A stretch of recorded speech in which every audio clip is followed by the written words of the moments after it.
वैष्णवी हगवणे मृत्यू प्रकरणानं राज्यातील वातावरण अक्षरशः ढवळून निघालेलं होतं। वैष्णवीच्या मृत्यू प्रकरणी वैष्णवीचे सासरे राजेंद्र, सासू लता, दीर सुशील, नणंद करिश्मा आणि वैष्णवीचा नवरा शशांक यांना पोलिसांनी जे आहे ते ताब्यात घेतलेलं होतं।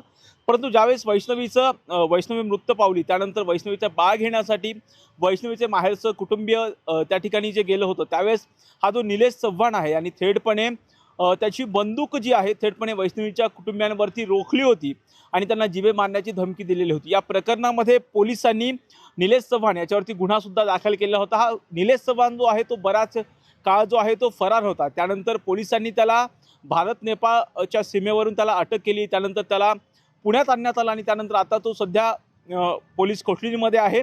खरं तर या बाबतीमध्ये जर आपण पाहिलं तर आता नुकतंच या प्रकरणामध्ये एक गुन्हे जे आहेत वैष्णवीच्या कुटुंबियांवरती दाखल झालेले आहेत, निलेश चव्हाणवरती सुद्धा गुन्हे दाखल झाले आहेत। परंतु एक महत्त्वाची बाब म्हणजे जो वैष्णवीचा दीर आहे सुशील हगवणे याला जे आहे आता पुणे पोलिसांनी ताब्यात घेतलेला आहे। का ताब्यात घेतलेला आहे त्याचं महत्त्वाचं कारण म्हणजे जर तुम्हाला आठवत असेल तर वैष्णवीचा नवरा शशांक आणि दीर सुशील या दोघांनी जे आहे शस्त्र परवान्यासाठी अर्ज केला होता आणि यामध्ये त्यांनी थेटपणे पोलिसांचीच फसवणूक केली होती। कशा पद्धतीने फसवणूक केलेली होती ते मी तुम्हाला सांगणार आहे। खरं तर या प्रकरणामध्ये जर आपण पाहिलं तर ज्यावेळेस शस्त्र परवान्यासाठी त्यांनी अर्ज केला होता, जर यामध्ये जर आपण पाहिलं तर त्यांनी सुरुवातीला शस्त्र परवान्यासाठी जो अर्ज केलेला होता त्या अर्जामध्ये 17 ऑक्टोबर 2022 मध्ये स्वसंरक्षणासाठी शस्त्र परवान्यासाठी जो आहे तो या प्रकरणामध्ये शशांक असेल किंवा सुशील या दोघांनी जो अर्ज आहे केलेला होता। या अर्जामध्ये शशांकने काय सांगितलेलं होतं की कर्वेनगर येथील सरगम कॉलनीमध्ये फ्लॅटमध्ये तो मागील 10 वर्षांपासून राहतोय असं त्यांनी सांगितलं होतं। जर तुम्हाला माहिती असेल भुकुममध्ये हे जे सुशील आणि शशांक आहेत ते भुकुममध्ये राहतात, तरी सुद्धा त्यांनी कर्वेनगरमध्ये आम्ही वास्तव्यास असल्याचं सांगितलेलं होतं। तर सुशील हगवणे जो आहे तो कोथरूडमधील पोर्ट रोडवरील मोकाटे नगर येथे 10 वर्ष भाड्यानं असल्याचं त्यांनी सांगितलेलं होतं। या प्रकरणामध्ये ज्यावेळेस आता पाहिलं की निलेश चव्हाणवरती गुन्हा दाखल झाला, त्यानंतर ह्या दोन बंधू जे आहेत सुशील हगवणे असेल किंवा शशांक हगवणे यांच्या ज्यावेळेस शस्त्र परवाने तपासण्यात आले त्यावेळेस त्यांनी सुद्धा पोलिसांची कुठेतरी फसवणूक केल्याचं एकंदरीत पुढे आलेलं आहे। कारण हे दोन्ही बंधू जर पाहिलं तर भुकुममध्ये राहतात तरी सुद्धा त्यांनी चुकीची माहिती दिली।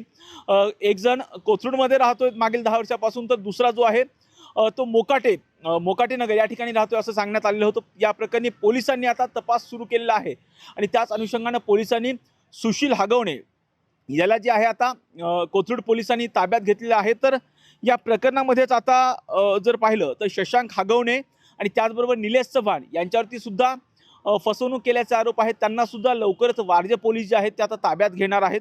खरं तर या प्रकरणामध्ये जर आपण पाहिलं तर निलेश चव्हाणवरती काय आरोप आहेत ते सुद्धा आपण पाहूयात। निलेश चव्हाणवरती 2019 मध्ये मारहाणीचे आरोप आहेत। त्याचबरोबर 2019 मध्ये ड्रंक अँड ड्राईव्ह जे की हिंजवडीमध्ये प्रकार घडलेला होता त्याची सुद्धा त्याच्यावरती गुन्हा दाखल आहे। त्याचबरोबर 2022 मध्ये त्याने पत्नीचा छळ केल्याचा सुद्धा त्याच्यावरती गुन्हा आहे। एवढे गुन्हे दाखल असताना सुद्धा त्याला शस्त्र परवाना कसा मिळाला असा सवाल ज्यावेळेस उपस्थित झालेला आहे, त्यावेळी पहिल्यांदा त्यांनी ज्यावेळेस अर्ज केला होता पुणे पोलीस आयुक्त कार्यालयामध्ये अर्ज केलेला होता तेव्हा त्याचा अर्ज हा फेटाळण्यात आलेला होता।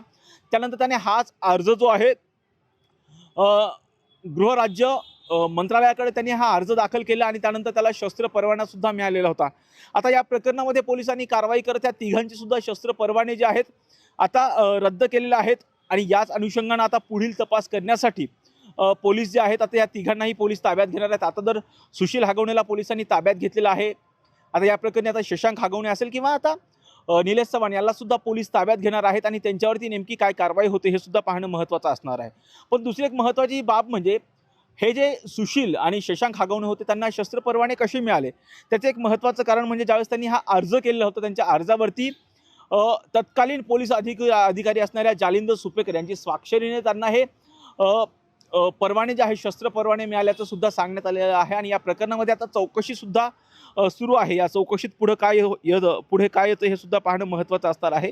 आणि दुसरी एक महत्त्वाची बाब म्हणजे या ठिकाणी जर आपण पाहिलं या सर्वांवरतीच आता जे आहेत गुन्हे सुद्धा दाखल आहेत। आणि दुसरी एक महत्त्वाची बाब म्हणजे काही दिवसांपूर्वी JCB फसवणूक प्रकरणी हा शशांक हगवणे असेल किंवा त्याची आई लता हगवणे यांच्यावरती सुद्धा आता गुन्हा दाखल आहे। जवळपास त्यांनी 11 लाख पेक्षा जास्त रुपयांची जी आहे ती फसवणूक एका व्यावसायिकाची केली होती। या प्रकरणी त्यांच्यावरती गुन्हा दाखल आहे, ते सध्या त्याच्यामध्ये त्यांना ताब्यात सुद्धा घेण्यात आलेलं आहे। आणि याच प्रकरणामध्ये जर पाहिलं तर आता या बनावट जे कागदपत्र आहे त्या बनावट कागदपत्रांच्या फसवणुकीमध्ये आता या तिघांनाही आता एकंदरीत आपण पाहिलं तर सुशील हगवणे असेल, शशांक हगवणे असेल आणि निलेश चव्हाण यांच्यावरती नेमकी आता ताब्यात घेऊन काय कारवाई होते हे सुद्धा पाहणं महत्त्वाचं असणार आहे. आणि या प्रत्येक घटनेचे अपडेट आम्ही टॉप न्यूज मराठीच्या माध्यमातून आपल्यापर्यंत देणार आहोत.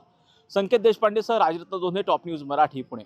अनअकैडमी सेंटर से नीट का सिलेक्शन नहीं तो फीस वापस, मतलब नहीं समझे? 2024 में अनअकैडमी से नीट के 26,000 से ज्यादा सिलेक्शंस हुए, इसलिए हम जानते हैं कि आपकी और हमारी कड़ी मेहनत और डिसिप्लिन से नीट में सिलेक्शन होगा. तो अगर नीट 2026 में आपके 500 से कम नंबर आए तो आपकी 50% कोर्स फीस रिफंड हो जाएगी ओनली विद अनअकैडमी नीट श्योर सक्सेस प्रोग्राम. बहुत ही लिमिटेड सीट्स हैं, तो अभी जाइए और एनरोल कीजिए.